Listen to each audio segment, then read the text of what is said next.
सर्वप्रथम मैं तथागत गौतम बुद्ध एवं बाबा साहब डॉक्टर भीमराव अम्बेडकर के चरण कमलों में अपने श्रद्धा सुमन अर्पित करता हूँ।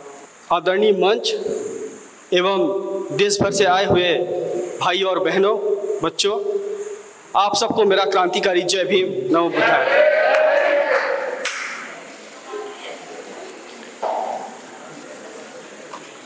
मेरा विषय है समाज और राजनीति। समाज वह जननी है, समाज वह जननी है जो राजनीतिक पुत्र पैदा करती है। जो समाज राजनीतिक पुत्र पैदा नहीं कर सकती वो समाज बाँझ होती है, और जो समाज बाँझ होती है उसका नेतृत्व करने वाला कोई नहीं होता है, और जिसका नेतृत्व करने वाला कोई नहीं होता है उसके साथ अन्याय, अत्याचार, शोषण, तमाम प्रकार की एट्रोसिटी होती है। राजनीति सत्ता प्राप्ति के लिए होती है, सत्ता दूसरों पर शासन करने के लिए होता है।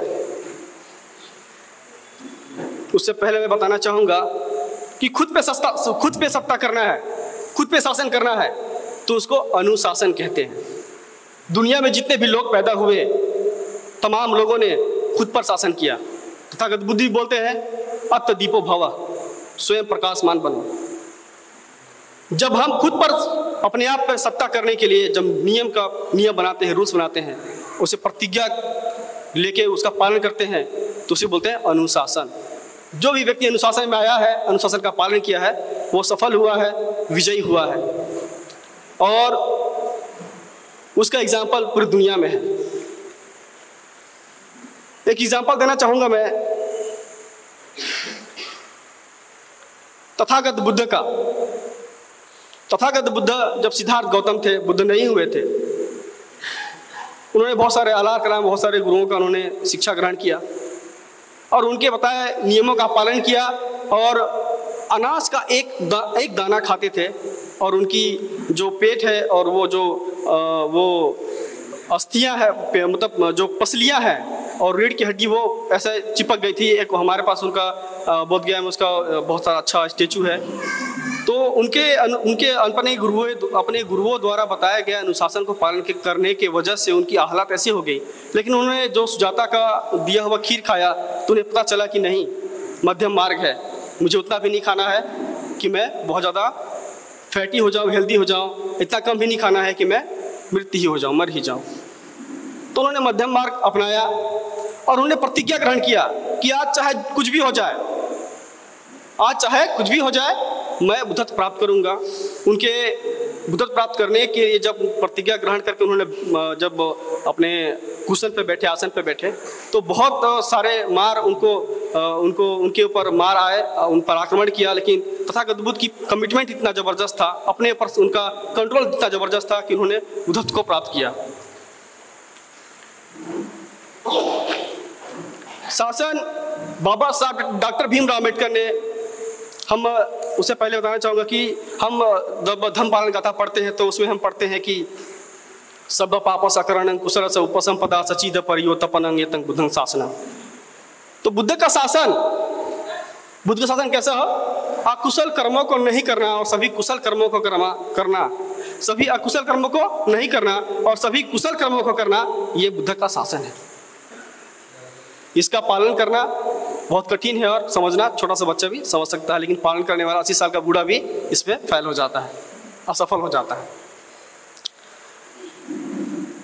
बाबा साहब डॉक्टर भीमराव अम्बेडकर ने कहा कि हमें शासन करती जमात पैदा करना है। जाओ और अपनी दरों दीवारों पर लिख दो कि हम शासन करने वाले जमात पैदा करेंगे। हमारे लोगों के पास मिट्टी के दीवार नहीं थे, हमारे लोगों के पास घर था, झोपड़ी था, दीवार ही नहीं था। लोगों ने सोचा यार दीवार पे लिखना है, शासन करती जमात पैदा करेंगे हम। बाबा साहब ने बताया कि आज मैंने रानी के जो पेट का ऑपरेशन कर दिया है, अब रानी के पेट से बच्चा जो पैदा होगा वो राजा नहीं होगा। अब जो बच्चा पैदा होगा वो क्या होगा? सामान्य आदमी होगा। और बाबा साहब बहुत खुश हुए और बोले कि जाओ अपने दरो दीवार पर लिख दो कि शासक करती जमात पैदा होंगे। क्यों? क्योंकि तुम्हारे बैलेट से, तुम्हारे वोट से शासक करने वाली जमात पैदा होगी। तो तुम क्या करो, हमारे पास जो वोट देने का अधिकार है, मानवर काशीराम साहब ने बताया कि वोट देने का अधिकार सिर्फ हमें राजा या शासक बनाने वाला अधिकार ही नहीं है। वोट का महत्व समझाया, लेकिन हमको एक बात उस तरफ और देखना, ध्यान देना पड़ेगा कि हमारा वोट का अधिकार, हमें राजा बनाने का भी अधिकार है, हमें शासक बनाने का भी अधिकार है। तो हमें क्या बनना पड़ेगा? शासक बनना पड़ेगा। क्यों बनना पड़ेगा? अगर हम नहीं बनते हैं तो जो लोग आज भारत देश के कार्यपालिका, न्यायपालिका, व्यवस्थापिका और मीडिया पर काबिज हैं, गैर समानता को मानने वाले, अनइक्वालिटी को मानने वाले, ऐसे लोग क्या करते हैं? Print media, electronic media, traditional media, vocal media और डिजिटल मीडिया का उपयोग करके तन, मन, धन, मैन पावर, सब तरह का पावर इस्तेमाल करके क्या कर रहे हैं? वो अपने द्वारा स्थापित जो उनकी व्यवस्था है उसको चिरस्थायी बनाने के लिए कार्य कर रहे हैं। और हम equality, liberty, fraternity, humanity and justice की बात करते हैं, लेकिन हमारा जो बात करने से हमारा कुछ होने वाला नहीं है। ये फैसला कहाँ होता है? संसद में होता है, विधानमंडलों में होता है। अगर बाबा साहब को अवसर नहीं मिला होता, राजनीति के द्वारा उनको अवसर मिला कि वो भारत का संविधान को लिख सके, बना सके, निर्माण कर सके, और भारत देश के SC, ST, OBC, other communities, minorities, anti DNT, VGNT और घुमंतुक जातियों के लोगों के हक अधिकार, महिलाओं, पुरुषों के लोगों के हक अधिकार के बारे में क्या कर सके? वो उनको अधिकार दे सके, रिटर्न में दे सके, लिखित में दे सके। तो हमें क्या करना पड़ेगा? हम क्या बात करते हैं? नहीं, राजनीति गलत बात है। हम क्या करते हैं? जिन महापुरुष लोगों ने, बिरसा फुले, छत्रपति साहू, बाबा साहब अम्बेडकर, तमाम जो हमारे मूल निवासी महापुरुष है, वो मूल महापुरुषों ने हमारे आज़ादी की लड़ाई लड़ी, हमारे हक अधिकार की लड़ाई लड़ी, हमें मानसिक गुलाम से आज़ाद करने की लड़ाई लड़ी। लेकिन वो लड़ाई कहाँ पे खत्म हो जाती है? संसद के बाहर। और वो लोग, जिन लोगों ने तमाम 5000 सालों से प्रचार प्रसार किया, भाग्य, भगवान, ईश्वर, अल्लाह, खुदा, कर्म कांड, तमाम प्रकार का, कि इन्हीं से सब कुछ होना है, संसद में जाने से कुछ होना नहीं है। लेकिन वो लोग क्यों, उनको सत्ता में नहीं जा सकता है? यूपी में तमाम प्रकार के धार्मिक लोग क्या करते हैं? चुनाव का प्रचार प्रसार करते हैं, सर्वे करते हैं। और हम equality, liberty, fraternity, humanity, justice को मानने वाले बाबा साहब, हमारे बाबा साहब, हम उनके अनुयायी मानते हैं, हम उनके अपने आप को संतान मानते हैं। और उन्होंने संविधान लिखा, बोला जाओ अपने दर दीवार पे लिख दो, शासन करने वाली जमात पैदा करेंगे। लेकिन हम क्या कर रहे हैं? नहीं, हमें संसद में नहीं जाना है, हमें विधानसभा में नहीं जाना है, और हमारे भविष्य का फैसला कहाँ होने वाला है? वही होने वाला है। अभी इन्होंने कोशिश किया, 10-12 लोगों ने जंतर मंतर में भारतीय संविधान को चला दिया। हम लोगों ने देशभर में आंदोलन किया, जेल भर आंदोलन किया। मैंने भी जेल भर आंदोलन में अपना सहयोग किया, 2 बार जेल भर आंदोलन किया, 2 बार धक्के मुक्के किए पुलिस वालों से, चक्के जाम किए। तो उसे क्या हुआ? अवेयरनेस फैला, संविधान रुका, संविधान संविधान बदलने के लिए रेजोल्यूशन पास कर दिया इन्होंने। रेजोल्यूशन पास किया, वो तो बिहार के एक जो लोकल पार्टी है, JRD, ऐसे कुछ पार्टी नाम भूल रहा हूँ मैं, उस पार्टी के लोगों ने विरोध किया। रेजोल्यूशन पास होने के बाद बस उन्होंने वो राष्ट्रपति का जो साइन था वो बचा हुआ था, तो उन्होंने बोला कि नहीं होगा। सारे मीडिया को उन्होंने पार्लियामेंट के बाहर खड़ा करके रखा ताकि इसका प्रचार प्रसार मत हो सके। हंगामा मचा। इसके बाद वो न्यूज़ बाहर आया सोशल मीडिया के माध्यम से। बाहर आने के वजह से संविधान बदला नहीं गया, नहीं तो हिंदू राष्ट्र घोषित हो जाता। उससे क्या होता? सारे आपके जो रामराज स्थापित करने, सारे आपको जातिगत काम करना पड़ता। जैसे कि किम जोंग है साउथ कोरिया में, उसका शासन है, जैसा चाहेगा वैसा करेगा। क्यों? क्योंकि जो आज हमारे देश की हालत है, हमारी जो हालत है, इससे भी 1000 गुना बेहतर हालत हमारा नालंदा विश्वविद्यालय, तक्षशिला, विक्रम, जो मौर्य साम्राज्य था उस समय था। तथागत बुद्ध ने जो सामाजिक क्रांति किया, तथागत बुद्ध ने जो सामाजिक क्रांति किया, उससे बदलाव क्या हुआ? उसके 3 महत्वपूर्ण बदलाव हुए। पहला बदलाव, जिन लोगों को ब्राह्मण, क्षत्रिय, वैश्य, शूद्र और शूद्र के नीचे महिलाएं, अति शूद्र और उनके नीचे महिलाएं, ये क्या है? SC, ST, OBC, other communities, minorities, anti DNT, VGNT के जो लोग हैं उनका DNA एक है। जो यूटाह यूनिवर्सिटी USA के माइकल बमसाद ने इस बात को साबित किया द टाइम्स ऑफ इंडिया में 2005 में, 2001 में ऐसा न्यूज़ आया और ये साबित हुआ कि भारत देश के SC, ST, OBC, other communities, minority, anti DNT, VGNT और घुमंतुक जाति के लोग क्या है? यहाँ के भारतवासी है, भारत के मूलवासी हैं। अभी क्या हो रहा है? ये हमारे जो शासन प्रशासन में जाने की बात हो रही है, हम वहाँ नहीं जाएंगे तो क्या होगा? हमारे सारे अधिकार खत्म कर दिए जाएंगे। तो हम समाज, मान लीजिए जो समाज में हम काम करना चाहते हैं। तो मैं एक एग्जाम्पल देना चाहूँगा। बाबा साहब डॉक्टर भीमराव अम्बेडकर ने हमें जो 4 अधिकार ला के दिए थे, जो पूना पैक्ट में ख़त्म हो गया, पूना पैक्ट के नाम से जानते हैं। 24 सितंबर सन 1932 को पूना यरवाड़ा जेल में बाबा साहब डॉक्टर भीमराव अम्बेडकर और मोहनदास करमचंद गांधी के बीच में जो एग्रीमेंट हुआ था, पूना पैक्ट कहते हैं। और उसमें जो 4 अधिकार थे, separate electorate, advocate representative, double voting और एडल्ट फ्रेंचाइज। तो उन्होंने सेपरेट इलेक्टोरेट को ज्वाइंट इलेक्टोरेट कर दिया और हमारी डबल वोटिंग ऑटोमेटिक खत्म हो गई। उससे क्या हुए, बाबा साहब डॉक्टर भीमराव अम्बेडकर ने पटियाला पंजाब सन 1952 में एक आम भाषण में सभा में कहा कि पूना पैक्ट की वजह से भारत देश के SC ST OBC और माइनॉरिटीज़ के बीच में टूल, स्टूज और एजेंट पैदा हुए। उसका हिंदी अर्थ होता है भड़ुआ, दलाल और पिछलग्गू पैदा हुए। ये हमारे रियल रिप्रेजेंटेटिव है क्या? आज हम यहाँ बैठे हुए हैं विधानमंडल में और संसद में, जो हमारे SC ST OBC के जो रिप्रेजेंटेटिव, हमारे रियल रिप्रेजेंटेटिव है क्या? नहीं है। हमारे सही प्रतिनिधि है क्या? है नहीं। क्यों? अगर वो होते तो हमारा जो संविधान बदलने की रेजोल्यूशन रखा गया उसका विरोध होता, बड़े पैमाने पर विरोध होता, सरकार गिर जाती। हम उनके भरोसे बैठे रहे और बाबा साहब ने बताया कि हमारे हक अधिकार कहाँ मिलेंगे? पॉलिटिकल माध्यम से मिलेंगे। हम समाज को न्याय कहाँ से दिला पाएंगे? कानून व्यवस्था बना के दिला पाएंगे। लेकिन क्या बोलते हैं हमारे ही लोग? क्या बोलते हैं? नहीं नहीं, जो बाबा साहब को हराया, राजनीतिक तौर पर हराने की कोशिश की, विचारों को खत्म करने की कोशिश की, ऐसे विचारधारा के जो संस्थापक है, जिन्होंने पार्टी बनाया, उस पार्टी के लोगों को जिताने की बात हमारे लोग बोलते हैं। हमें न्याय कैसे मिलेगा? हमारे साथ छुआछूत जाति भेद होता है। क्यों होता है पता है? उन्होंने व्यवस्था बनाया और बनाने के बाद छोड़ नहीं दिया। उन्होंने व्यवस्था बनाया और SC ST OBC के लोगों को बदनाम करने के लिए उन्होंने घृणा का आंदोलन चलाया। किसका आंदोलन चलाया? घृणा का आंदोलन चलाया कि ये अछूत है, ये नीच है, ये गंदे हैं, ये ऐसे है, वो ऐसे है।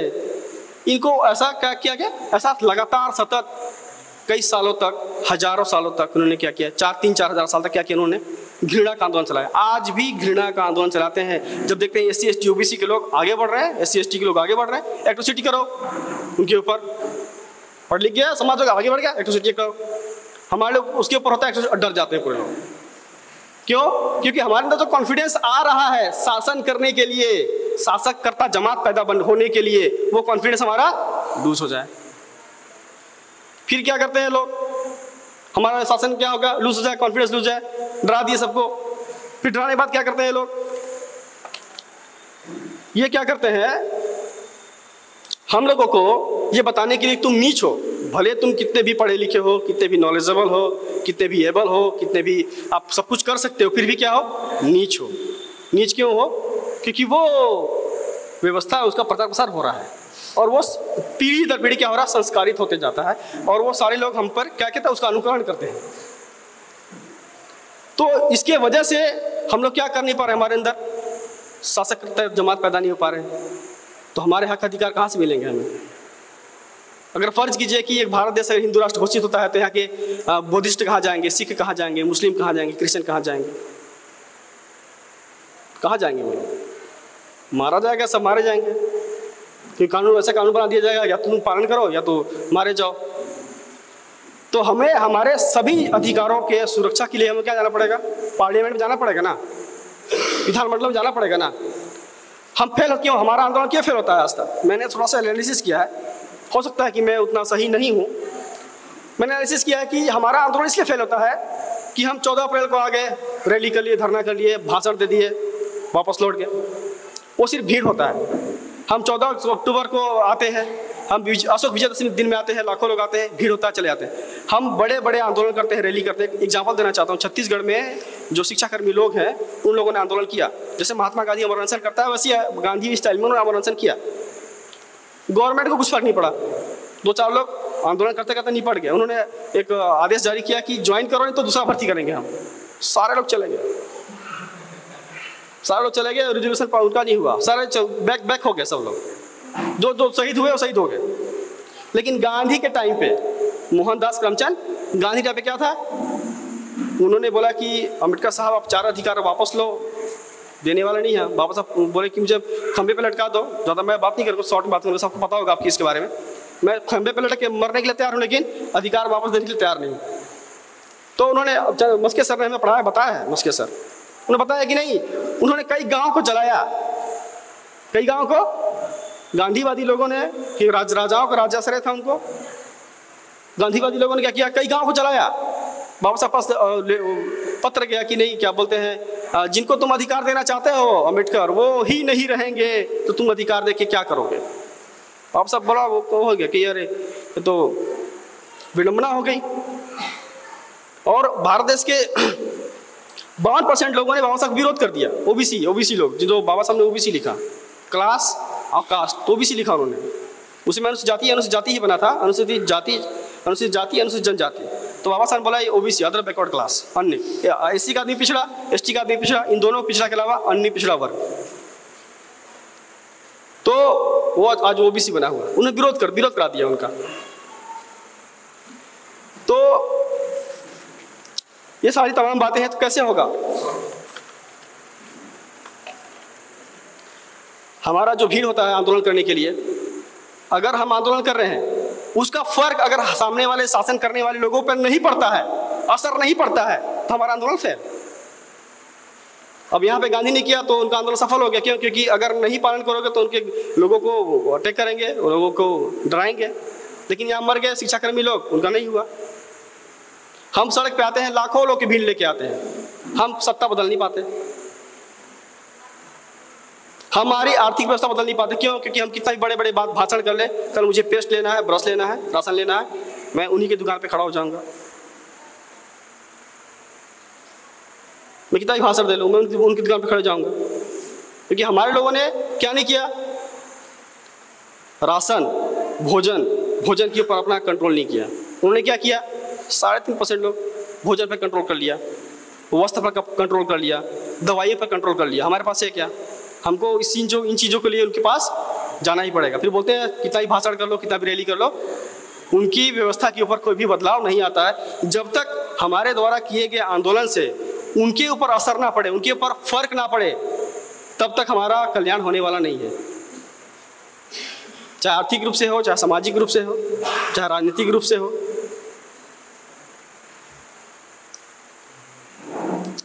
तो असर होना चाहिए। आज देखिए पार्लियामेंट के माध्यम से उन्होंने NPR, CA, NRC, SEZ, special economic zone, ऐसे काला कृषि कानून, बहुत सारे कानून पास कर दिए। क्यों? शासन में है, कार्यपालिका उनके अंडर में है, व्यवस्थापिका उनके अंडर में है। जैसा चुनाव करना चाहेंगे वैसा चुनाव कराएंगे वो, जैसा चाहते, जिसको आप किसी को वोट दो। जब काशीराम साहब ने वोट की जानकारी दी, लोगों ने वोट के प्रति जागरूक हो गए। अब ईवीएम मशीन लेके आ गए, किसी को भी वोट दो, उनको ही वो मिलना है, वो ही जीतेंगे, वही शासन बनाएंगे और वही रेगुलेशन करेंगे। कि उनके पास एयरफोर्स है, आर्मी है, नेवी है, वो आप पे कंट्रोल कर लेंगे। तो अगर हमें समाज मैं एक बार रिपीट करना चाहूँगा बात को, कि समाज वह जननी है जो राजनीतिक पुत्र पैदा करती है। हमारे समाज अगर अपना विधायक, अपना सांसद निर्माण नहीं कर सकती है तो उनके साथ भला होने वाला नहीं है। क्योंकि भला होने का माध्यम वही है, क्योंकि जब राजाओं का राज्य था तो युद्ध के माध्यम से, रणनीति के माध्यम से शासन में बदलाव होता था। अब लोकतंत्र है तो लोकतंत्र में लड़ने का हथियार वही है, और उस पर हम नहीं जीतेंगे तो हमारा कुछ होना नहीं। क्योंकि मैंने जितने भी संगति पढ़ा है बौद्ध धर्म के, तो मैं पहले एक बताना चाहूँगा, मैं पहले समाज और राजनीति से था, फिर मैं धार्मिक मंच पे आया, बुद्ध बाबा साहब के बारे में नागलों से सीखा और इसमें स्टडी किया, बुद्धिज़्म से स्टडी किया। मैं देखा कि जितनी बौद्ध संगतियाँ हुई हैं सभी में राजाश्रय है, राजाश्रय। बड़े बड़े सम्राट, बड़े बड़े राजा, उन्होंने बौद्ध धर्म को और उनकी संगति को आश्रय दिया है, समर्थन, सपोर्ट किया है, संरक्षण किया है, उसका संरक्षण किया है।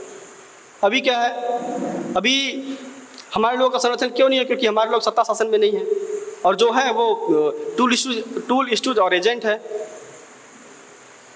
अगर हम चाहें तो सबसे बड़ा जो काम है, सबसे बड़ा जो वर्क है, करना चाहें तो हम क्या कर सकते हैं?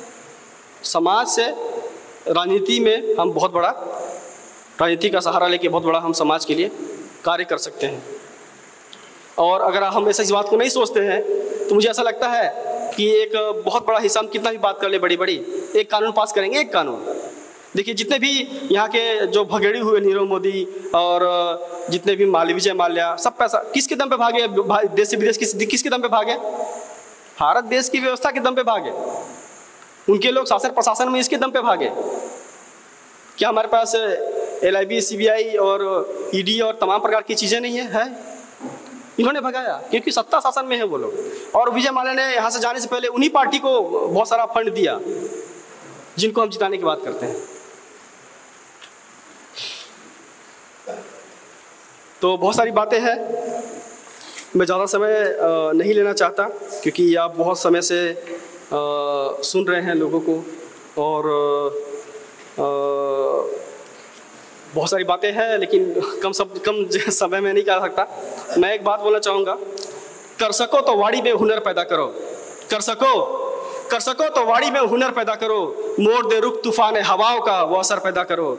मान सम्मान स्वाभिमान से जीना चाहते हो दोस्तों, तो घर घर में बुद्ध फूले अम्बेडकर पैदा करो, बुद्ध फूले अम्बेडकर।